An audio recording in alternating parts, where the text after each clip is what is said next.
So what's major, what's minor? Now here's the key on this. Don't major in minor things. If you take up major time to do minor things, I'm telling you, you'll be behind the curve constantly. Here's what we learn in sales training. What's major time and what's minor time? Here's minor time, thinking about prospects. Here's minor time, making lists of prospects. Here's minor time, keeping books on prospects. Here's minor time, going to see the prospect.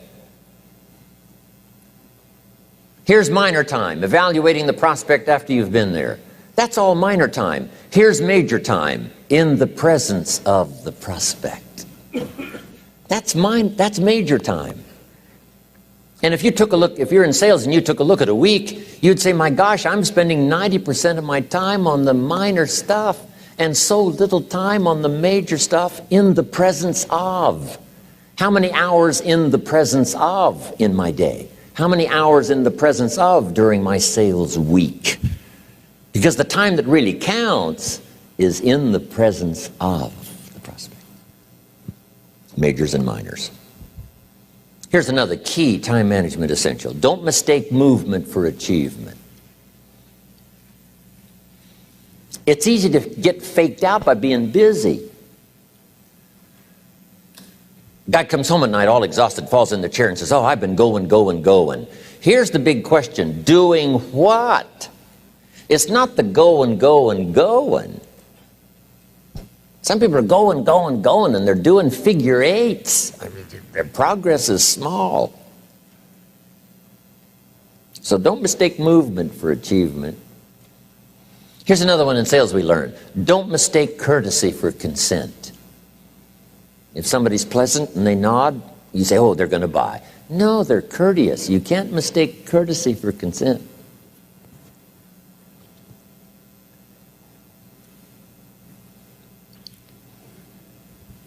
Now here's a big one, concentration. I had to learn this. All those years ago, I'm in the shower trying to compose a letter. Found it turns out to be a strange letter. So here's what I learned to do. Save the work till you get to the office. Save the work till you get to the work. Don't try to get to the office on the way to work. On the way to work, enjoy the way. In the shower, enjoy the shower. Then go to work when you get to work. I found this to be helpful. Concentration. Here's another big one. Learn to say no.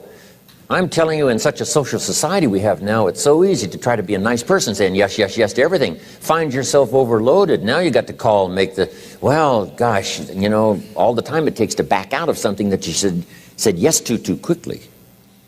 Here's what might be better. I don't think so, but if that changes, I'll call you. Little things you can use not to overcommit yourself. My friend Ron Reynolds says, don't let your mouth overload your back. It's a good one. Now here's a big one on time management. When you work, work. When you play, play. Don't mix the two. Don't work at play. I used to take my family to the beach and I would bring my briefcase.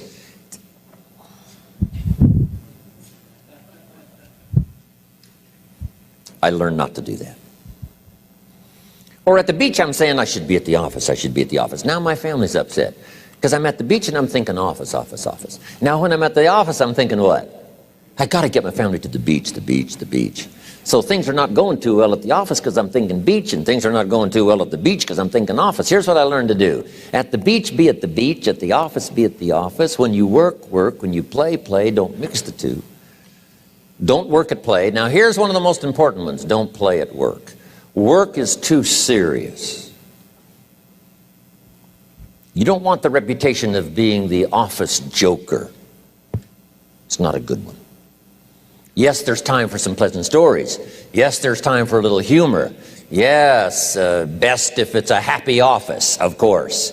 But I'm telling you, you got to be serious about work because you're parting with a piece of your life for the work you do. Your work costs you a piece of your life. Here's what it's called. Serious business. Not grim, not unhappy, but serious. Key. Don't play at work. The old expression, I don't think we use it anymore, horse around at the office. Play around, play jokes, play tricks. No place, not at the workplace. At the beach, yes. At the bar, yes. Somewhere else, not work. You got to treat work with all due conservative passion, because it's leading you to your future. Here's another key phrase: all work is good. You may not like your job, but if it's the stepping stones to get you to where you want to go, you got to appreciate your job. You don't have to have a passion for your job.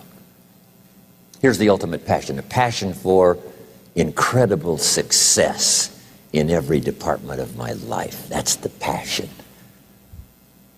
But don't look down on some menial job you have to do to finally get you to where you want to go. No job is menial. No job is not, every job is noble. Training life for pay, making a contribution to society. Next, analyze how you are. And if you have some weaknesses, if you can't, doesn't seem like you can change, here's the key: get it covered. I used to keep promising myself I'd keep the books, keep the books, keep the books. Finally, I gave that up. And back then, it only took me an extra $50-60 a month for some accountant to keep the books. I said, no, I'm going to save the $50. You can't believe what I started losing in productivity because I tried to save the $50. So the key is, a lot of the time you can stay like you are, but just make sure you get it covered.